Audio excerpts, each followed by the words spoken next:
Merci à tous les trois. J'en profite pour faire un petit coup de publicité sur mon agence de presse, Agrapresse, qui, tellement impressionné par ce qui se passe effectivement dans la société, dans cette économie, a créé il y a quelques semaines une lettre d'information bimensuelle qui s'appelle AgraHop, donc qui relate toutes les initiatives, le maximum d'initiatives et d'investissements et de faits concernant les startups dans l'agriculture. Si certains d'entre vous sont intéressés, ils n'hésitent pas à venir me donner leur mail, et à ce moment-là, on leur fera un service d'essai.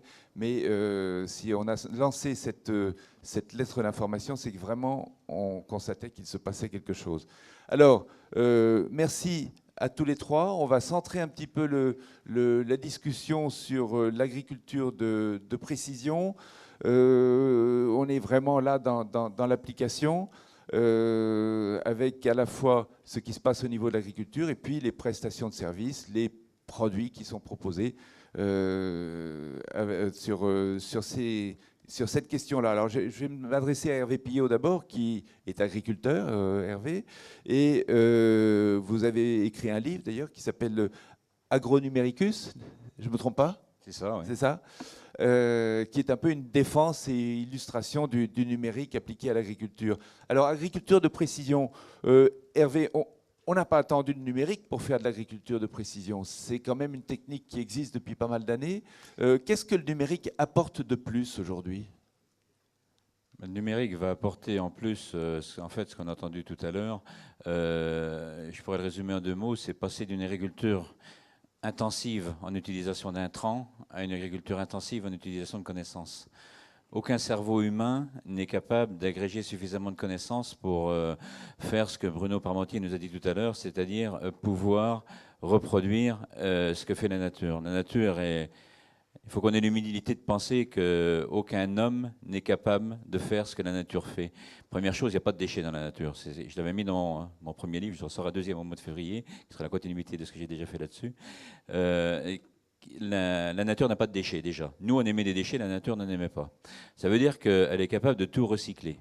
Nous, on n'est pas capable, donc on a beaucoup à apprendre. Donc la première agriculture de précision, ça sera ça, de permettre de reproduire, c'est le biomimétisme. Le biomimétisme va devenir une science grâce au numérique.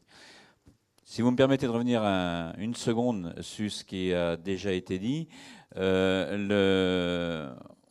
faut oublier l'idée qu'on est en train d'améliorer ce qui existait, on n'en est plus là, on est en train de passer d'un point A à un point B. C'est-à-dire passer quasiment d'une civilisation à une autre civilisation dans laquelle la nature et l'agriculture seront essentielles. Pourquoi elles seront essentielles? L'agriculture sera essentielle parce que c'est la base même de la nourriture des gens. On parle beaucoup de local pour nourrir. Je pense que c'est faire une erreur de parler de local pour nourrir les gens. Pourquoi? La concentration de la population mondiale et les possibilités de production ne sont pas en adéquation. La population mondiale actuellement, 50% est dans un cercle qui va du Japon, de la Corée, la Chine, l'Inde et l'Indonésie. 50%. Il n'y a pas de terre. Donc il va falloir, on a le choix entre 2 choses, ou les faire venir dans les zones de production, ou produire pour leur envoyer.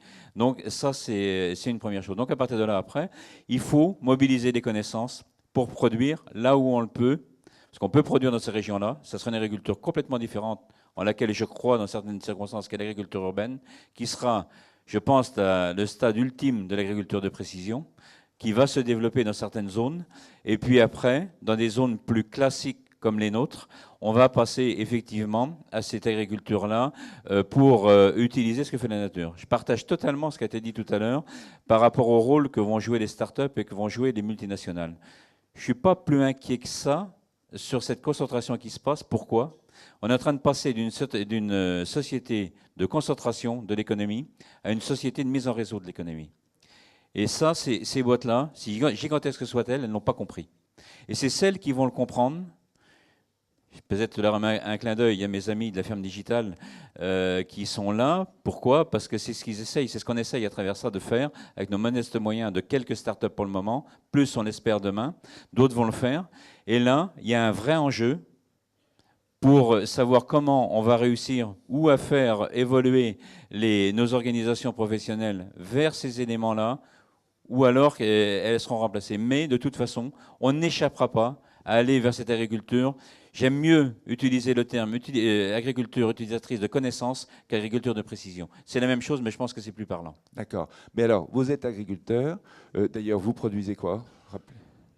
Je produis jusqu'à pendant quelques semaines encore du lait parce que mes cheveux blancs sont la preuve que je suis plus près de la retraite que de l'installation.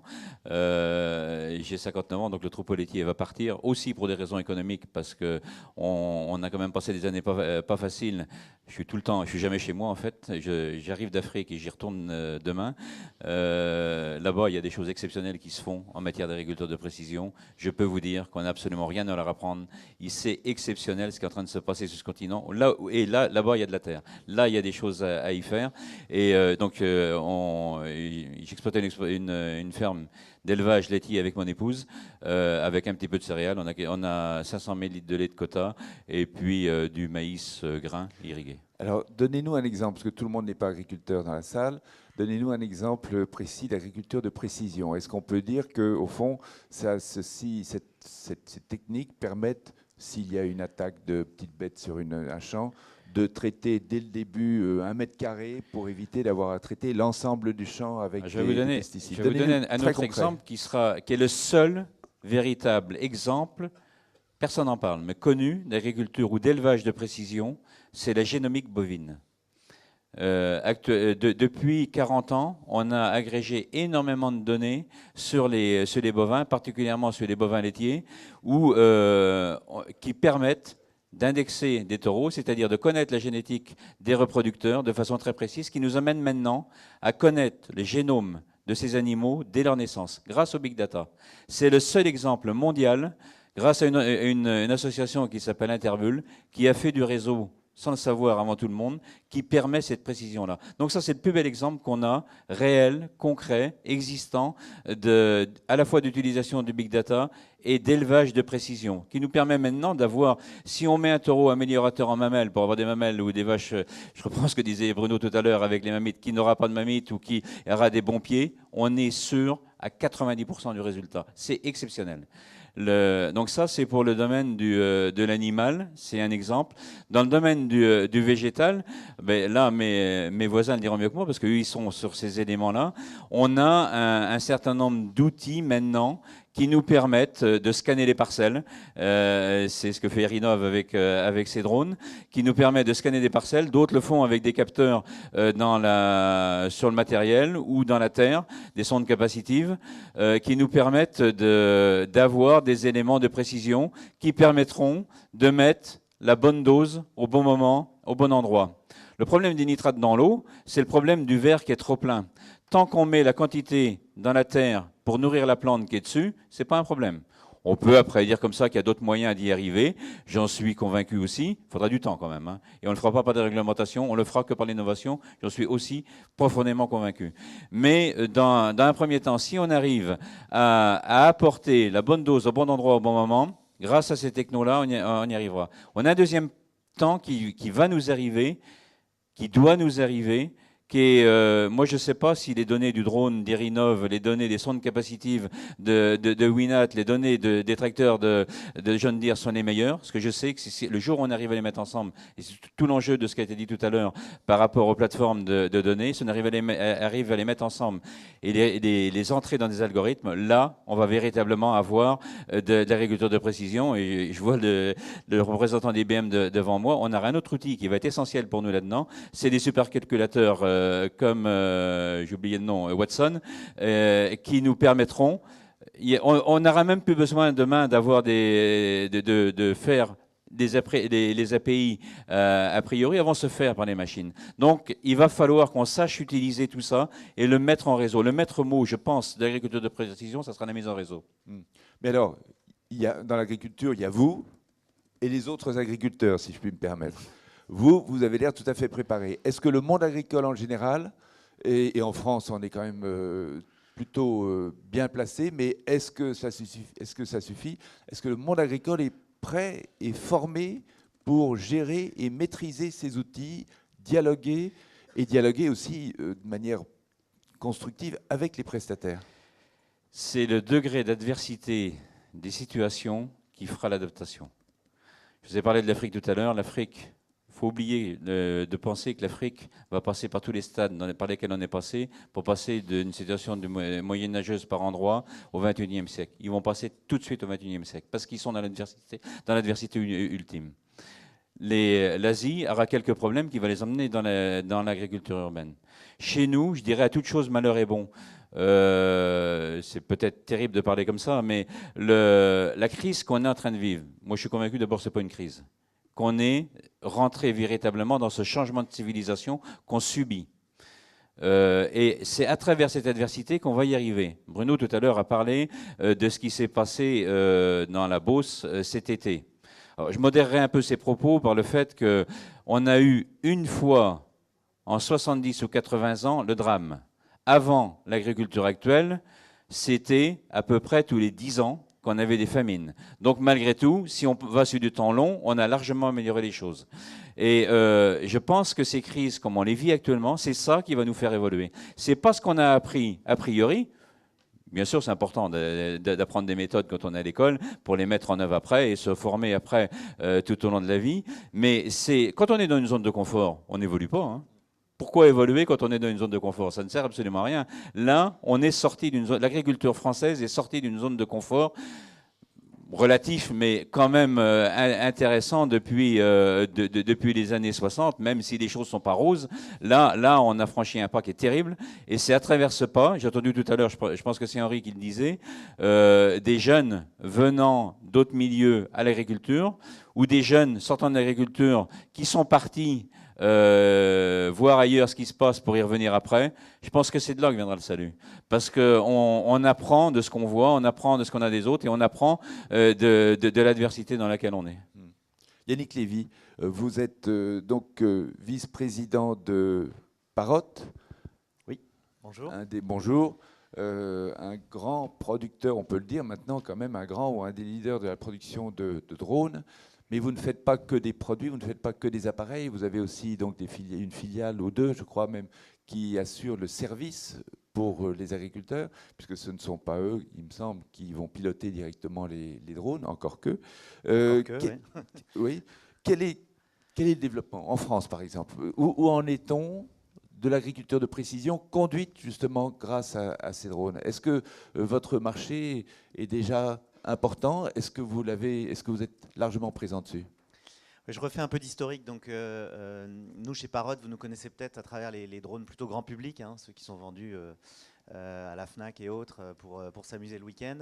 Depuis 3 ans, on a vu que le fait de regarder le monde d'en haut permettait évidemment de le faire aussi pour des professionnels.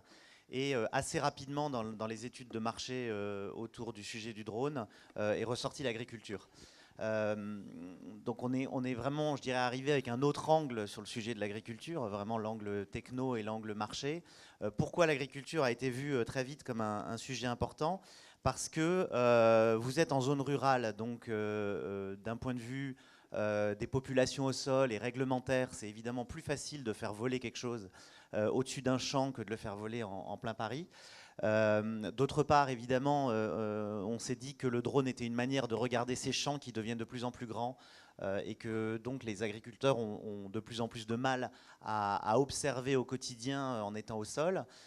Et donc la plupart des études ont montré que le drone dans l'agriculture pouvait être très intéressant. Alors, nous, chez Parotte, on s'est spécialisé dans des drones légers parce qu'on s'est dit au début que c'est justement l'agriculteur lui-même qui pourrait potentiellement faire voler son drone. Donc j'en ai rapporté un ici pour vous montrer, pour imager un peu ce propos. Voilà le drone qui est aujourd'hui utilisé en agriculture par donc notre filiale Il vole française. avec ses 2 ailes tout de même en Oui, général. il vole avec ses 2 ailes. Oui. Alors, l'intérêt de l'avoir amené en 2 morceaux, c'est justement de montrer que c'est facile à transporter.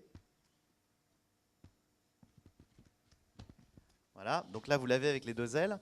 C'est un drone qui fait 700 grammes, donc qui est extrêmement léger, hein, c'est une sorte de polystyrène, enfin c'est pas exactement du polystyrène, mais pour simplifier. C'est un drone qui vole de façon complètement automatique. C'est-à-dire qu'à partir du moment où l'agriculteur ou le technicien de coopérative a défini la taille de sa parcelle, enfin la forme de sa parcelle sur Google Maps ou équivalent, il n'y a plus qu'à l'envoyer dans l'air, le moteur va démarrer tout seul et le drone va effectuer son petit bout de chemin tranquillement au-dessus de la parcelle, complètement de façon automatique, donc il n'y a pas de pilote, il n'y a pas de télécommande, donc ça n'a rien à voir, je dirais, avec ce qu'on voit traditionnellement dans la presse sur les drones. Il va atterrir tout seul et il va surtout récupérer de la donnée, donc comme on l'a évoqué jusqu'ici, c'est la data qui nous intéresse. Donc si on fait l'analogie un petit peu avec ce qui se passe en médecine, hein, vous allez voir un médecin, vous avez un problème, vous commencez par aller faire une radio, un scanner, etc.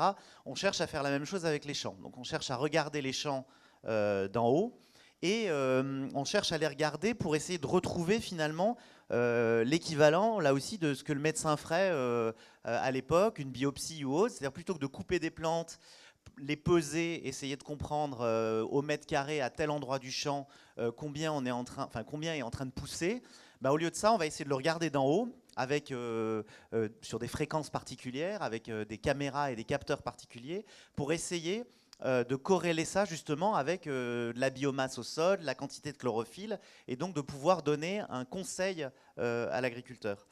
Et ça, c'est vraiment le point clé, c'est-à-dire que quand AirInnov a démarré, sans nous au début, ils regardaient le champ avec leur petite caméra et puis ils donnaient l'image du champ à l'agriculteur et puis l'agriculteur regardait l'image du champ puis il disait bon ok c'est bien, mais qu'est-ce que je vais en faire? Financièrement, est-ce que ça a un intérêt pour moi? Est-ce que j'ai un intérêt à acheter un drone? Bof. Donc assez rapidement, ils se sont dit qu'il fallait absolument essayer de convertir cette donnée brute en une donnée vraiment financièrement utile pour l'agriculteur. Et donc ils ont travaillé sur ce capteur là que vous voyez en vert au milieu, qui est un capteur qui, au lieu de regarder la lumière comme on la voit nous avec nos yeux, la regarde dans d'autres fréquences, et notamment dans l'infrarouge. Alors l'infrarouge, ce qui est intéressant justement, c'est que ça reflète très fortement la lumière du soleil par la chlorophylle. Donc plus il y a de chlorophylle, plus il y a de biomasse au sol, plus la lumière du soleil reflète très fortement en infrarouge. Nos yeux ne nous permettent pas de regarder l'infrarouge, on serait probablement ébloui si on regardait un champ et qu'on avait la possibilité de regarder l'infrarouge. Le capteur, lui, par contre, sait gérer ça. Et grâce à cette information, donc vous voyez en dessous, il y a quatre petites optiques qui regardent différentes couleurs, dont l'infrarouge, le proche infrarouge, etc. Et grâce à ces petites optiques, on arrive à avoir un champ dans une couleur complètement différente de ce que voient nos yeux. Et donc on va voir apparaître très fortement sur le champ des zones où il manque de l'engrais, des zones où il y en a suffisamment, ou au contraire une zone qui a été inondée. Donc on va voir beaucoup mieux, je dirais, ce qui se passe au sol et pouvoir avoir l'équivalent un peu d'une radio quand on va chez le médecin. Donc ça a été, je dirais, le point déclencheur de ce business, c'est la technologie. Et d'ailleurs, quand on parle d'agriculture de précision, au début, c'était le GPS qui a un petit peu été, dans le cas du végétal, le déclencheur de l'agriculture de précision, parce que le GPS a permis aux tracteurs de planter très précisément, en rangées très précises, par exemple le maïs. Et ça aussi, on est capable de le voir ensuite avec un drone. C'est-à-dire qu'à partir du moment où on a planté précisément des épis de maïs, on va aussi pouvoir observer si l'épi de maïs a bien poussé, s'il a la bonne taille tout le long, ou s'il faut éventuellement replanter le maïs ou faire quelque chose parce qu'il y a une maladie ou autre. Le médecin, c'est qui? Parce que vous parlez beaucoup du médecin. Le médecin, c'est voilà. qui? C'est la chambre d'agriculture, le vendeur de produits ou l'agriculteur? Alors c'est tout le problème, c'est qu'effectivement, là on a parlé de technologie. Maintenant, amener cette technologie à l'agriculteur, c'était pas si évident que ça. Quand on a commencé à dire, regardez, c'est super simple, vous l'envoyez, machin, etc. Ouais, ok, c'est super simple, mais enfin, ça reste un drone. Moi, j'ai pas l'habitude d'utiliser un drone, etc., etc. Donc, avec AirInnov, quand on a investi chez eux, on a réfléchi en se disant, il faut trouver un business model qui fonctionne pour démarrer. Et peut-être qu'il ne faut pas vendre les drones aux agriculteurs, mais peut-être qu'il faut aller chez eux, avec un drone, opérer le drone pour eux et leur envoyer la donnée utile, parce que finalement c'est la donnée qui les intéresse, c'est ce qu'il va pouvoir mettre ensuite dans son tracteur pour mettre plus ou moins d'engrais sur son champ. Donc ils ont commencé par le faire eux-mêmes, enfin ils étaient 5 ou 6 dans une grange, hein. Donc c'était quand même pas évident. Et donc quand Parrot a investi dans Airinov, on s'est dit il faut trouver une méthode pour rendre cette solution scalable, hein, comme on dit en anglais. Et donc, en gros, l'objectif, c'était de pouvoir prendre une commande d'un agriculteur, envoyer un opérateur de drone sur le terrain dès que l'agriculteur en a besoin, remonter la donnée dans le cloud, la traiter et ensuite lui renvoyer. Donc on a imaginé finalement un modèle un peu à la Uber, hein, où en gros, Airinov a créé une plateforme sur le web qu'ils ont appelé Tour de contrôle et qui permet soit à la coopérative, soit à l'agriculteur lui-même de passer une commande en disant voilà mon champ, je dessine ma parcelle, merci de venir avec le drone et de me donner de la donnée. Et à partir de là, ils ont construit un réseau d'opérateurs, un peu comme on aurait des conducteurs de taxi, hein, si je fais le parallèle avec Uber. L'opérateur le plus proche vient grâce à une application qu'il a sur lui qui lui dit passe à 9h30 chez tel agriculteur avec ton drone. Il arrive, il fait voler le drone aussi simplement que je l'ai expliqué auparavant. Il récupère la donnée et il envoie ça dans le cloud derrière, c'est-à-dire en fait chez Airinov, sur les serveurs d'Airinov, qui derrière vont déclencher les algorithmes qui vont bien pour typiquement calculer la biomasse, la chlorophylle, et traiter en fonction, etc. Et l'agriculteur ou la coopérative va pouvoir simplement ensuite se reconnecter sur le site et obtenir la carte. Donc finalement, l'agriculteur qui n'a pas envie lui-même d'utiliser le drone, il a les moyens aujourd'hui à quelques euros par hectare, surtout d'obtenir une carte, donc d'obtenir la data. Merci. Merci d'avoir apporté cet appareil. On va le faire voler sur les grandes banques qui sont aux alentours. On aura peut-être plein de données utiles. Martin Ducroquet, vous ne volez pas au-dessus des champs, mais vous installez des capteurs en matière d'hygrographie, en matière de climat, de pluviométrie. Qu'est-ce que l'agriculteur peut faire de ces données qu'à la parcelle vous lui donnez? C'est un peu un problème similaire à celui de Parrot. Oui, par rapport donc Suncrop, nous on travaille sur des stations agrométéo connectées à la parcelle, également avec des capteurs qui peuvent être directement déployés dans la parcelle, donc qui sont pour le coup fixes, qui peuvent être mobiles d'une saison à l'autre, mais qui restent fixes durant la saison de l'agriculteur. Donc on est sur une donnée qui est asynchrone par rapport à celle de Parrot, qui est vraiment un passage ou 2 par an, alors que là on est vraiment sur des passages permanents. Et donc on collecte l'information pour l'agriculteur, on collecte cette information durant toute la saison sur le niveau de pluie, les cumuls de pluie, la température, l'hygrométrie, hein, parce qu'il y a des pressions derrière fongiques ou des pressions maladies qui peuvent être liées à ça, et puis sur la vitesse du vent, qui est un paramètre important, notamment pour la pulvérisation et pour un certain nombre de pratiques. On installe donc ces capteurs sont installés par l'agriculteur et contrairement à ce qui se faisait dans le temps où en effet chaque agriculteur a un pluviomètre, moi je suis né dans une ferme et on avait le pluviomètre à récupérer et à étaler une fois de temps en temps et une fois de temps en temps d'oublier. Là l'intérêt il est triple.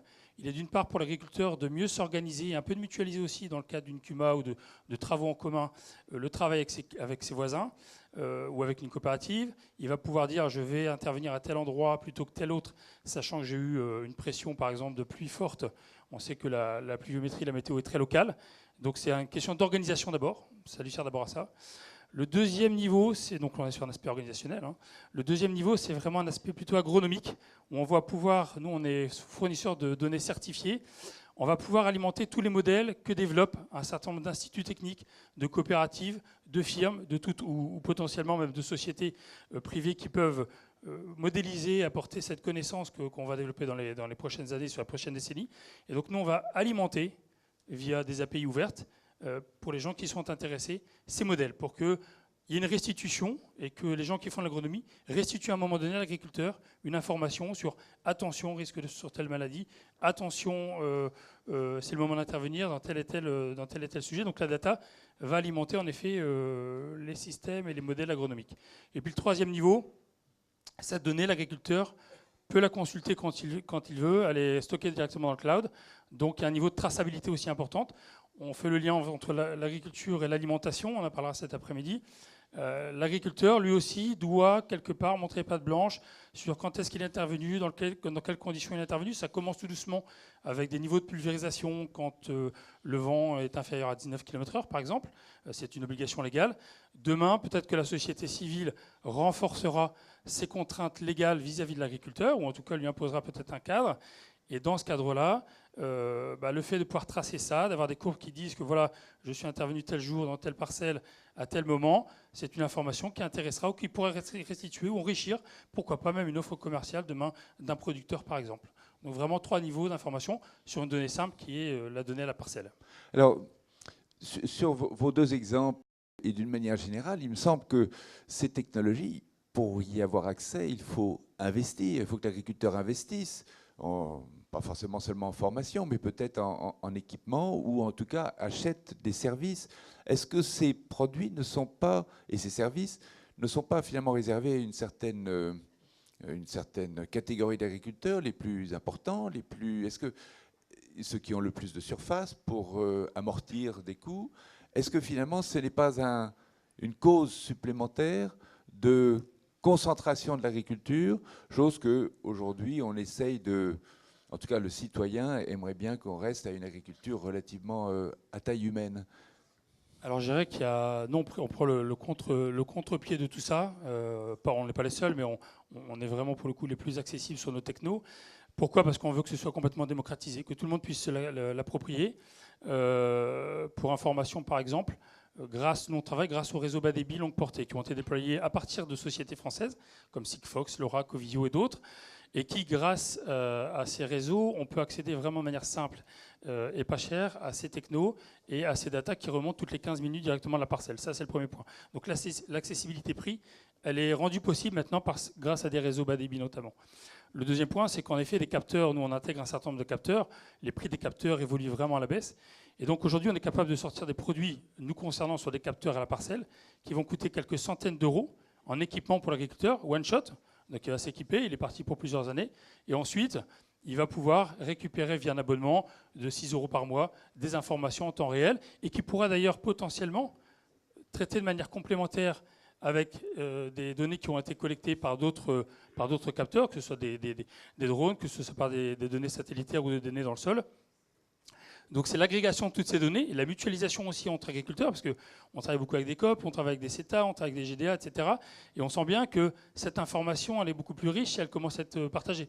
Et c'est à ce moment-là où vraiment l'agriculteur reprend la main quelque part sur ces données, même si lui-même il n'est pas capable de la traiter seul, parce qu'il lui faut des algorithmes, et il faut potentiellement des gens qui viennent l'assister sur ces sujets-là. Et c'est peut-être la COP ou le négoce ou les instituts techniques qui auront ce rôle-là demain dans la filière. Hervé Pillot, toutes ces techniques ne sont pas d'énormes facteurs de concentration supplémentaires dans l'agriculture ?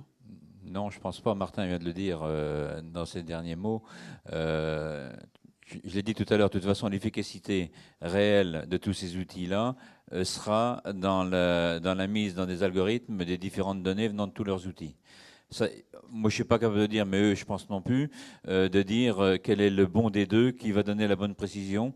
Moi, je ne m'aventurerai pas à ça. Ce que je suis sûr que je peux affirmer, c'est que si on les met ensemble, le résultat sera largement meilleur, sans aucune comparaison. Et la véritable agriculture de précision, on l'aura là. Donc, à partir de là, il ne faut pas qu'on raisonne.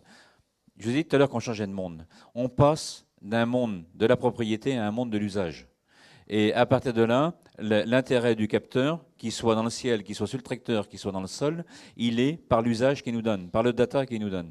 Et là, on a parlé tout à l'heure aussi de la propriété de la donnée. Moi, je ne veux pas entendre parler de propriété de la donnée. Je m'excuse, mais ça pourrait parler dans le vide. Une donnée n'a de valeur que si elle est libérée. La propriété, c'est la propriété de quelque chose, ça veut dire c'est séquestrer une valeur. Je vais vous donner un exemple. Si j'ai une voiture, je vous donne ma voiture, vous me donnez un chèque, j'ai le chèque, j'ai payé la voiture. J'ai une connaissance. C'est ce que dit mon copain Idriss Aberkam, qui est contesté actuellement dans certains endroits, mais tant pis. J'ai ma connaissance, je vous la donne, vous l'avez, je la garde. La vote, vous me la donnez en échange, vous l'avez, je la garde. On les met ensemble, on en fait une troisième qui est bien meilleure. L'enjeu demain des données, dans mon prochain livre, c'est une des choses que je veux essayer de faire passer, sera dans cet échange de données avec des vecteurs d'échange qui se mettront en place. Et là, je crois beaucoup dans une techno dont on n'a pas parlé encore, qu'on parlera peut-être pas beaucoup aujourd'hui, qui est la blockchain. Les blockchains vont nous permettre de faire ces échanges-là de façon automatique. De façon automatique. Et là, on n'est plus dans le même monde. On change de monde. Et c'est ça ce qui nous attend. Et c'est par là qu'on arrivera à développer l'agriculture. Merci. Juste un court mot. Oui, pour répondre à la Lévy. question économique, Oui. effectivement, la baisse du prix des capteurs, je voulais aussi vous montrer ça. Ça, c'est la raison pour laquelle on a investi dans Erinov, c'est parce que on a utilisé la capacité industrielle de Parrot à miniaturiser le capteur que je vous ai montré tout à l'heure. Et donc ça, c'est un capteur multispectral qui a la taille d'une GoPro et qui s'accroche à n'importe quel drone, y compris des drones quasiment grand public, c'est-à-dire des drones que vous achetez entre 500 et 1000 euros.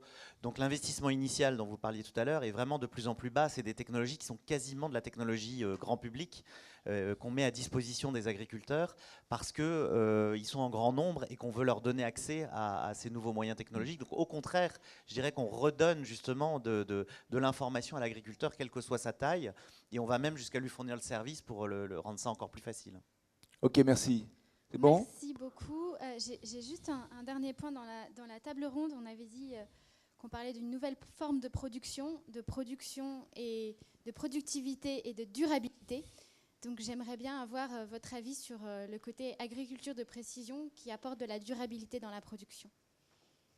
Alors, Est-ce qu'il y a durabilité. quelqu'un qui veut traiter ce sujet en 2 minutes parce qu'on n'a plus beaucoup de temps? Hervé, Je veux bien m'y lancer. 2 minutes. Oui. oui, je pense que c'est faisable en 2 minutes. Pas trop durable. On l'a dit à plusieurs reprises, on passe d'une agriculture intensive en utilisation d'intrants à une agriculture intensive en utilisation de connaissances. À partir du moment qu'on va utiliser de la connaissance, on n'utilise plus les intrants contestés, dans bien des cas à juste titre, qui créent tout ce qu'on a maintenant. Par contre, faudra un bon rythme à prendre pour y arriver.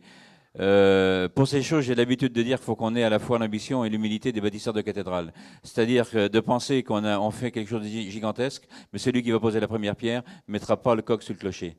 Ça, il faut l'avoir en tête. On est dans du temps long pour arriver à avoir véritablement cette agriculture qui est une agriculture de connaissance, qui est une agriculture qui aura des rendements encore supérieurs. On est condamné à produire plus, mais en n'utilisant pas ou beaucoup moins d'intrants. Notre ami Michel Griffon le dit très très bien. Pourquoi on n'utilisera pas les intrants demain? Non pas parce qu'ils seront interdits, non pas parce qu'ils nous filent le cancer, mais parce qu'il n'y en aura plus.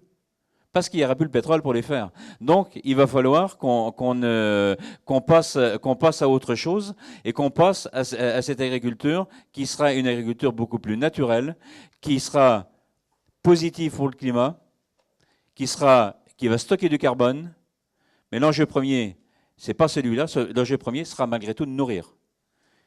Et là, je leur dis, pas nourrir uniquement en circuit rapproché, auquel cas on attirera les gens vers les circuits, vers les endroits où on produit, ou alors on va leur porter la nourriture où ils sont. Mais de toute façon, il va falloir le faire de cette façon-là. Merci Merci. beaucoup, Hervé. Michel Griffon, donc, qui est le promoteur de l'agriculture écologiquement intensive, dont certains, certainement, ici, connaissent les travaux. On va peut-être continuer à parler. Je peux rajouter un petit mot là-dessus parce que, encore une fois, venant avec un autre angle dans ce milieu de l'agriculture, j'ai eu des discussions parfois en essayant de creuser le sujet. Et alors, autant sur les engrais, on a parlé de la modulation grâce aux drones, autant sur les pesticides, qui est un peu le sujet qui nous fait peur, qui donne le cancer, comme vous disiez. Ce qui est assez étonnant aujourd'hui, c'est que si vous donnez les moyens de détecter une maladie sur un champ à un agriculteur et que vous lui demandez ce qu'il en fait derrière, il va pulvériser l'intégralité du champ. Moi, techniquement, je me dis, mais c'est pas possible. Si on sait où c'est sur le champ, pourquoi pulvériser l'ensemble du champ avec du pesticide ? Et on me répond, parce que c'est comme ça, le vendeur de produits, il nous dit qu'il faut le faire parce qu'on ne sait pas exactement où ça part derrière, donc il vaut mieux tout pulvériser. Ça va être ailleurs. La lutte intégrée, on l'a actuellement avec les insectes qui mangent d'autres insectes, mais on l'a demain pour les fongicides, on l'a demain pour les herbicides. Les technos commencent à arriver. Donc les pesticides naturels sont là. Il va falloir les développer, il faudra du temps, mais ils sont là. Je vous arrête. Merci à tous les trois, parce qu'il faut vraiment qu'on passe à la session suivante, où on va continuer d'ailleurs de parler de durabilité. Je voudrais appeler pour me rejoindre Johan Hubert, créateur de Sous les fraises, Gilles Dreyfus, des fermes verticales, et Hugo Meunier, fondateur de Merci Raymond. Bonjour. Bonjour. Alors, on ne se connaît pas encore parfaitement, donc je me tromperai peut-être, j'appellerai peut-être Johan d'un autre nom, etc. Mais on y arrivera. Merci de nous avoir rejoints. Je remercier Hugo qui nous a apporté les plantes qui décorent aujourd'hui la salle, donc un grand merci. Génial. Alors, moi j'ai été vraiment impressionné quand je vous ai eu chacun des trois à un moment différent au téléphone, parce que le point commun entre vous trois, c'était cette espèce d'enthousiasme très fort qui vous motivait pour ces formules nouvelles que vous mettez en place concernant l'agriculture urbaine sous des formes différentes. Mais à chaque fois, il y avait ce point commun qui est l'enthousiasme. Je voudrais me tourner vers Gilles Dreyfus. C'est vous, Gilles. Et vous demander un peu comment vous êtes arrivé à cette activité. Vous veniez d'un monde totalement différent et tout d'un coup, comme Saint Paul, si j'ose dire, vous avez eu cette révélation qu'il y avait quelque chose à faire en matière d'agriculture, en matière d'agriculture urbaine. J'aimerais bien que vous nous expliquiez un petit peu ce qui vous a frappé, ce qui vous a motivé à ce moment-là. Bonjour à tous. Déjà, je voudrais remercier la Fondation Good Planet, grâce à qui je peux parler aujourd'hui. Donc effectivement, moi j'ai été pendant 10 ans dans la finance. Et en janvier 2015, j'ai lu un article sur le problème de la nutrition dans le monde, à savoir qu'il fallait nourrir 9 milliards de personnes d'ici 2050. Et à la fin de cet article, qui était extrêmement intéressant, il y avait 3 petites lignes sur l'agriculture verticale. Et là, j'ai eu une espèce de choc et de révélation. J'ai commencé des recherches sur le sujet. J'ai découvert qu'il y avait un professeur émérite de l'Université de Columbia qui avait écrit un bouquin sur le sujet, qui était un peu le père du concept. J'ai acheté ce livre, je l'ai lu, j'ai été subjugué, mes recherches ont continué, et surtout j'ai trouvé l'email de ce monsieur, donc Dixon Despommiers, qui porte bien son nom d'ailleurs, et je lui ai écrit un email en lui disant la manière dont je voyais son existence et un petit peu mon parcours. 1 heure plus tard, j'ai simulé un aller à New York. 1 heure plus tard, il m'a répondu en proposant un déjeuner le lundi, donc j'ai finalement pris mon billet. Je suis allé le rencontrer, et encore une fois, une vraie belle rencontre. Il s'avère que la semaine après ce déjeuner, il y avait la première conférence sur le thème de l'agriculture verticale à Vegas. Donc là, j'ai rappelé mon boulot et je leur ai dit, écoutez les gars, je vais à Vegas. Ça leur a beaucoup plu, ils se sont dit, il est vraiment complètement fou ce type. Et donc je suis allé à Vegas et j'ai rencontré des gens, encore une fois, fascinants.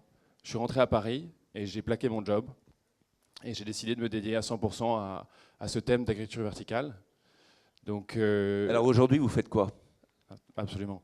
Donc intellectuellement, ce qui m'intéressait, c'était de reproduire la vie à l'intérieur. Peut-être je vais préciser ce que c'est que l'agriculture verticale, parce que je pense que la majorité d'entre vous savent ce que c'est, mais peut-être qu'il y en a qui ne connaissent pas le thème.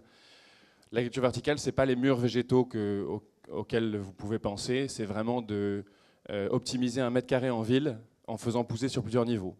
Et donc on est en environnement totalement contrôlé, donc on reproduit très précisément les éléments naturels extérieurs à l'intérieur, à savoir eau, air et lumière. Donc qu'est-ce que je fais aujourd'hui? Pour arriver à comprendre ce qui se passait, j'ai dû faire un tour du monde, parce qu'il y a 600 fermes verticales dans le monde aujourd'hui, dont 450 au Japon, quelques-unes à Singapour et le reste aux États-Unis.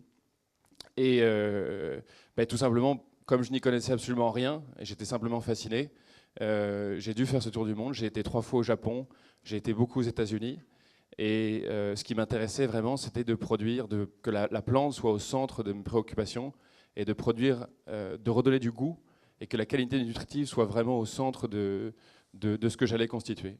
Donc j'ai constitué, où est-ce que j'en suis aujourd'hui? J'ai rencontré sur ma route évidemment mon associé qui s'appelle Nicolas Segui, qui habite au Portugal. On a créé une société qui s'appelle Jungle.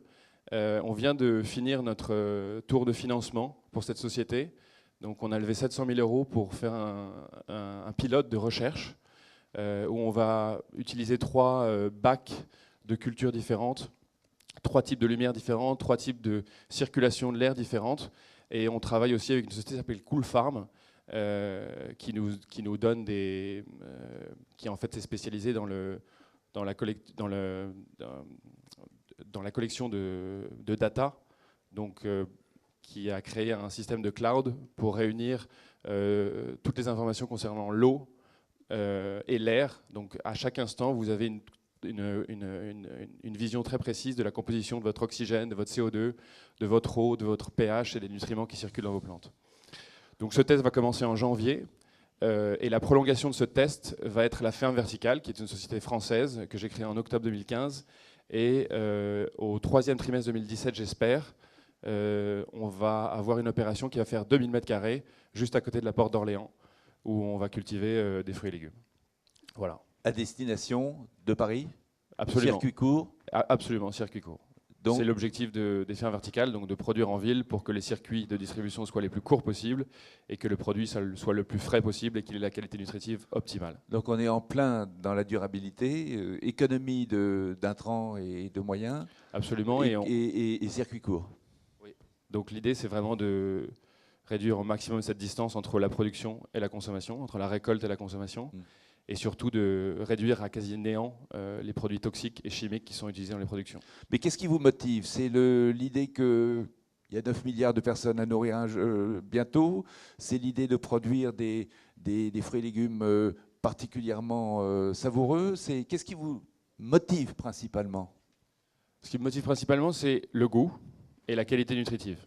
Après, si on essaie de comprendre un petit peu le monde dans lequel on se trouve, il y a des problèmes qu'on va devoir régler, des problèmes d'eau, des problèmes de terre, des problèmes de toxicité de la terre. Et effectivement, comme vous le disiez, et ce que j'ai exprimé en introduction, c'est l'évolution de la population mondiale et les migrations des populations vers les villes qui est de plus en plus importante. Et il va falloir traiter ces problèmes. Alors là, ça ne concerne pas tant la France, mais plutôt les pays émergents. Mais ces problématiques devront être réglées. Et on va devoir nourrir ces populations. Oui, parce que vous citiez le Japon, 450 fermes urbaines au Japon. On le comprend, puisque le Japon a une densité de population considérable. C'est le cas d'autres pays en Asie, mais la France, c'est un pays avec une densité de population assez faible. Donc le problème, au fond, ne se pose pas tellement en termes de nutrition, en termes de qualité. Donc. En France, quand même, il y a des choses tout à fait formidables qui se font, mais il y a quand même des problèmes de terre. Il y a des terres qui ont été utilisées, il y a des terres dans lesquelles on a introduit des produits toxiques pendant 40 ans. Et les problèmes, il y a plus de terres agricoles en France qu'au Japon, évidemment, mais il y a quand même des problèmes d'eau, il y a des problèmes de qualité de terre et il y a des problèmes de qualité nutritive. Et le thème de l'eau est quelque chose de très intéressant d'ailleurs, puisque on va avoir de moins en moins d'eau, et l'agriculture aujourd'hui pousse vers une biomasse de plantes, et cette biomasse est souvent apportée par l'eau. Mais le goût est complètement mésestimé. Bien, merci. Johan, vous êtes fondateur d'une entreprise qui s'appelle Sous les fraises. Oui. Un petit mot quand même pour nous dire pourquoi ce mot.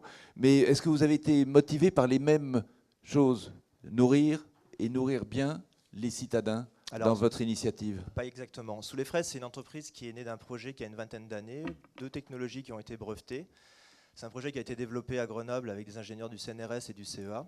C'est un projet qui initialement visait à matérialiser les trames vertes, qui peu à peu, il y a une dizaine d'années, s'est tourné vers l'agriculture. Pourquoi? Parce qu'on a estimé qu'il était possible de développer les trames vertes via l'agriculture urbaine. C'est un projet qui aujourd'hui a développé la première ferme urbaine sur un toit en France il y a 2 ans, sur le toit des Galeries Lafayette Haussmann.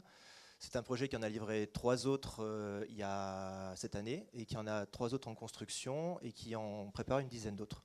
À la fin de l'année, on aura réalisé à peu près 1 hectare de culture dans Paris, ce qui permettra en fait tout simplement de joindre en fait cet objectif initial qui visait à matérialiser les trames vertes. Donc on n'est pas en environnement contrôlé, on est en extérieur, mais également avec une technologie qui permet à la fois de ne pas utiliser de pesticides, de ne pas utiliser d'herbicides, qui est une technologie profondément respectueuse de l'environnement et qui attire les enseignements à la fois des technologies, puis aussi de la tradition en fait, de culture biologique. Donc c'est une sorte de permaculture verticale, c'est une technique qui permet de valoriser les biodéchets, qui permet de valoriser les eaux de pluie. Donc on a aujourd'hui un outil qui correspond véritablement à l'espace urbain puisqu'il est extrêmement léger, on peut l'installer sur tous les toits. On a une démarche qui vise effectivement à l'alimentation, et cette alimentation-là, aujourd'hui, elle est un petit peu le tracteur de la biodiversité. Donc c'est un petit peu le concept de donner une valeur à la nature pour qu'elle puisse exister.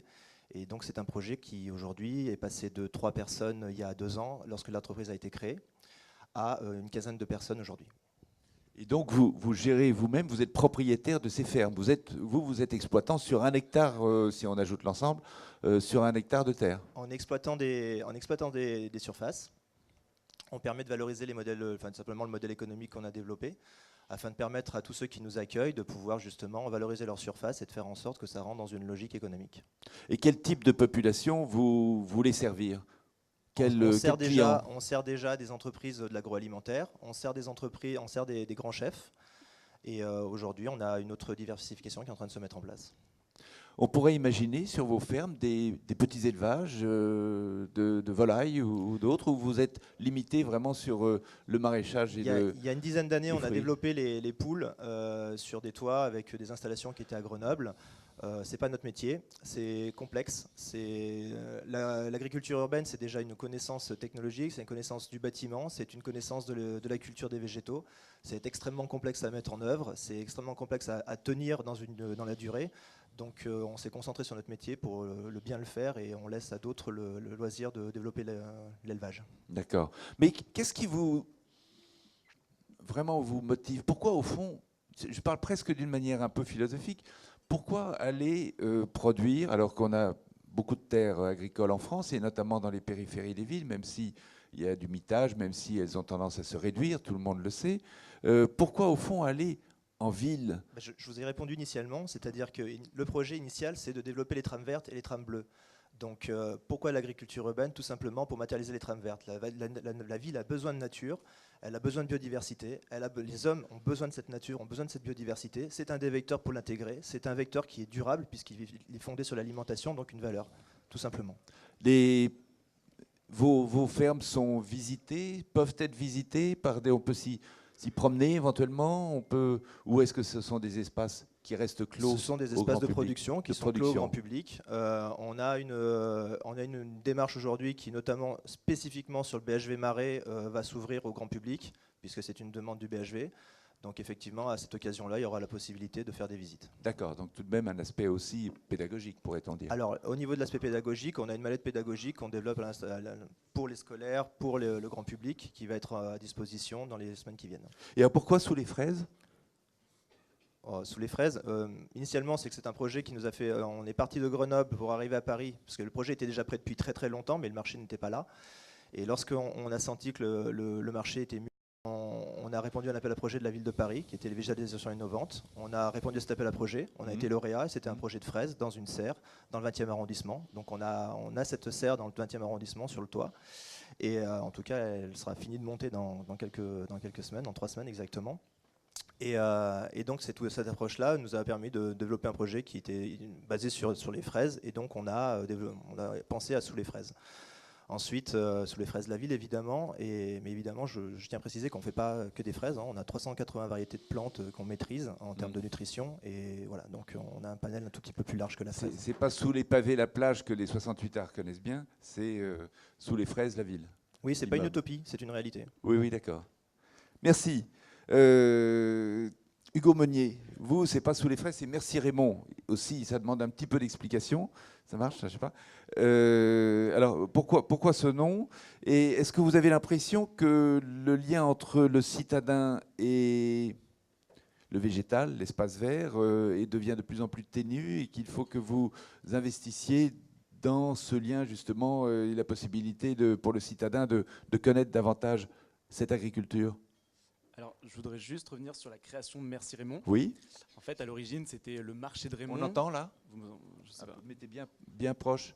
Et du coup, voilà, Oui. pour la petite histoire, le marché de Raymond, c'est mon grand-père qui est un agriculteur dans le sud-ouest de la France. J'avais auparavant créé une plateforme pour mettre en réseau ces petits copains qui vendaient leurs petits pâtés, leurs petits foie gras.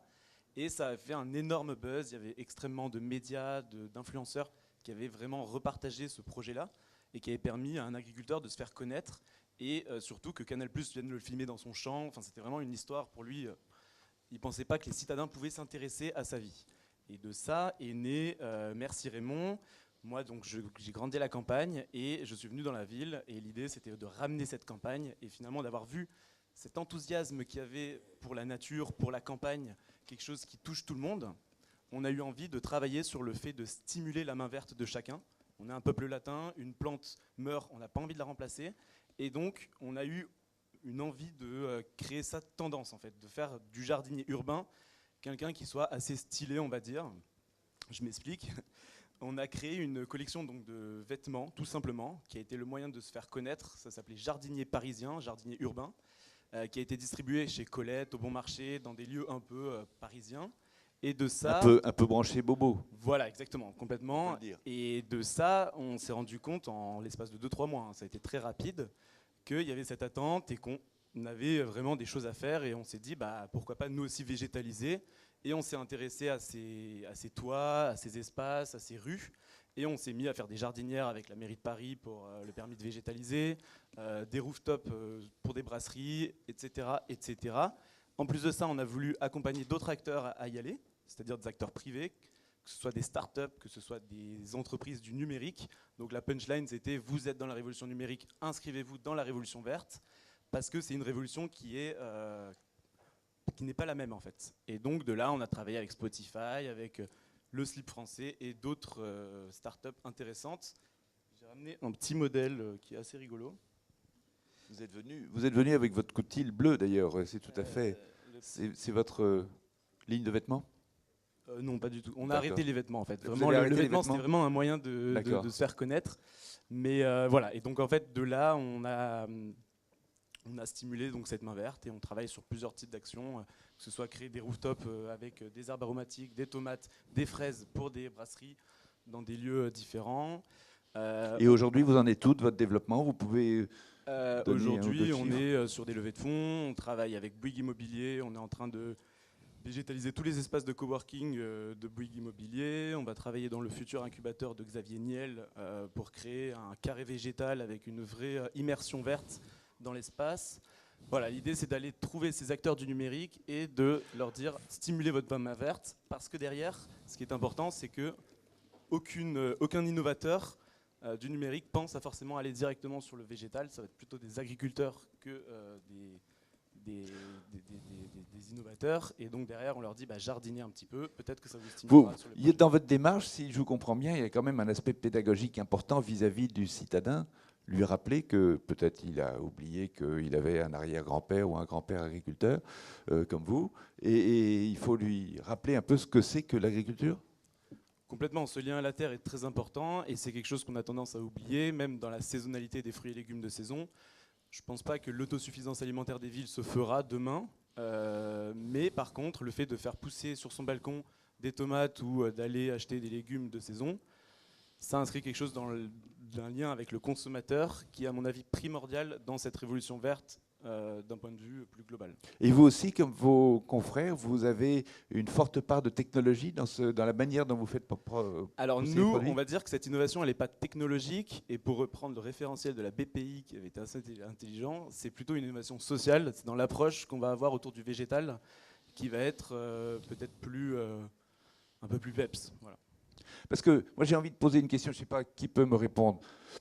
Le consommateur ne cesse, quand on l'interroge, de dire qu'il veut de l'authentique, il veut du naturel, Vous allez lui proposer du postmoderne, si je puis dire, du produit, certes, sans pesticides, totalement bio et autres, mais c'est du postmoderne, même si c'est proche de lui. Souvent, il est souvent plus charmé par l'agriculteur traditionnel. Comment vous vendez davantage vos produits quel est votre argument? Alors, il faudrait discuter avant sur le postmodernisme, avant de se déterminer sur l'agriculture urbaine, qu'elle en fait partie. Par ailleurs, je crois qu'aujourd'hui, on a besoin de transparence, on ne sait pas exactement ce qu'on mange. La possibilité d'avoir des plantes qui poussent près de soi, c'est aussi la possibilité, si la personne qui les cultive fait l'effort de communiquer dessus, d'avoir une véritable connaissance du végétal. Par ailleurs, sur la qualité des produits, aujourd'hui, je crois qu'on a une approche avec mon collègue de droite qui est indoor, une autre approche avec la mienne qui est plutôt outdoor. Les deux ne veulent pas utiliser de pesticides, ne veulent pas utiliser des herbicides. Pourquoi pas?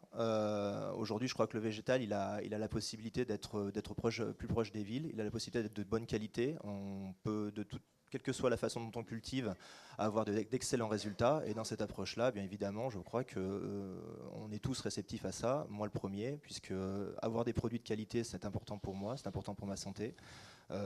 avoir une approche environnementale qui est respectueuse et qui permet de transformer la ville, c'est important pour moi, puisque je fais partie de cette génération qui veut transformer la ville.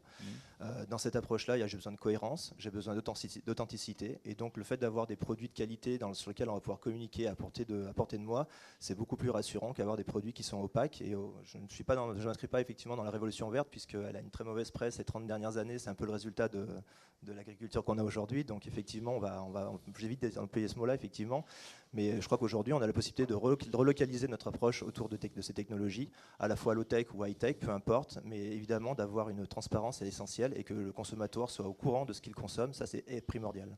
J'ai l'impression que vous avez tous les trois une approche davantage de militants, en somme, plutôt qu'une approche très rationnelle de chef d'entreprise qui fait des études de marché et autres. Vous avez fait des études de marché, ça existe? Alors, oui. Sous les fraises, c'est une entreprise qui a commencé par 3 salariés, qui aujourd'hui en a 15, donc c'est une entreprise.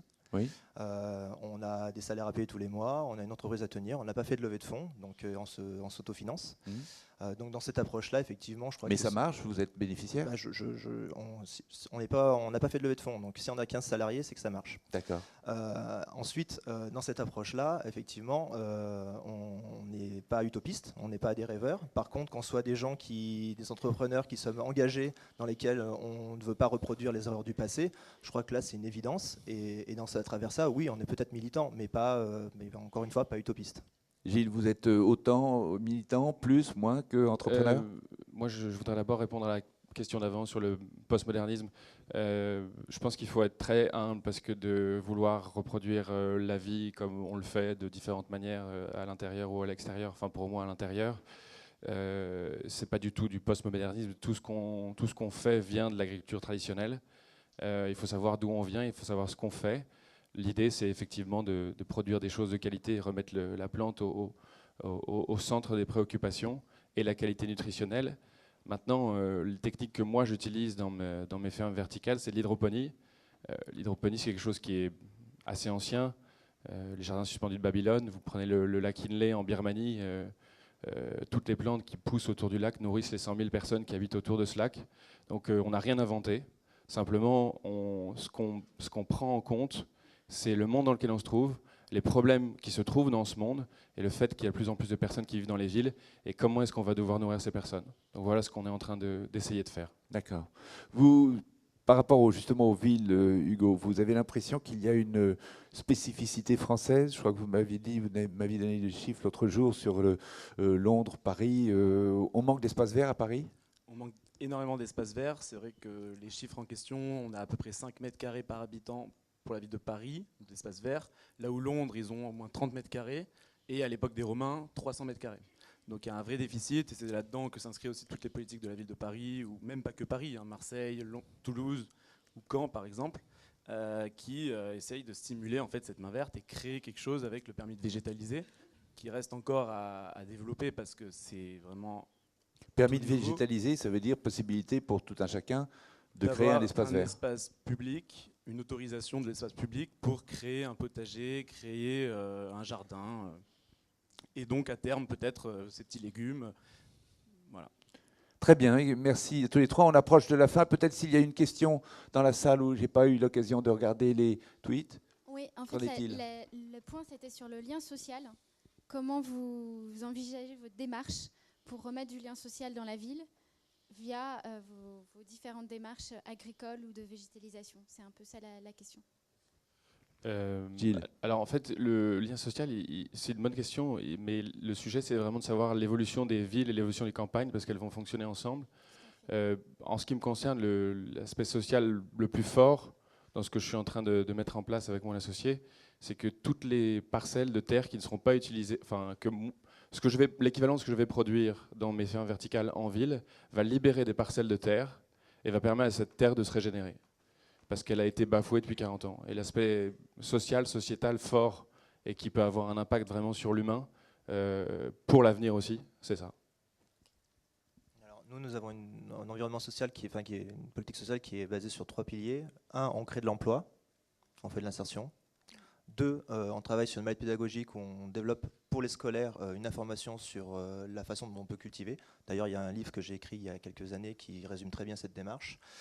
Et dernièrement, on a une vraie démarche sur la transparence des produits. On permet à tout le monde d'avoir une lecture des analyses des produits que nous cultivons. C'est-à-dire qu'on a une vraie transparence à ce niveau-là. Et pour nous, c'est essentiel de pouvoir avoir accès à cette information-là. Tout à fait. Merci. Oui. Et également aussi sur les jardins partagés dans les villes, notamment. On a des super beaux espaces qui sont à destination publique, où les gens se retrouvent, jardinent, et il y a tout un lien qui se crée. Et également, en entreprise, le fait de jardiner crée du lien entre les employés. Bien sûr. Lieu Merci. de rencontre et de travail en commun. Merci. Peut-être il est 11 h. S'il n'y a pas de questions dans la salle, mais n'hésitez pas si quelqu'un veut approfondir juste un sujet. Non? À ce moment-là, c'est bon? On est dans les temps? On est parfaitement Ça dans vous les va? temps. Merci à tous les trois. à tous les trois. Je crois qu'on On les peut les applaudit applaudir. parce que c'est vraiment très intéressant.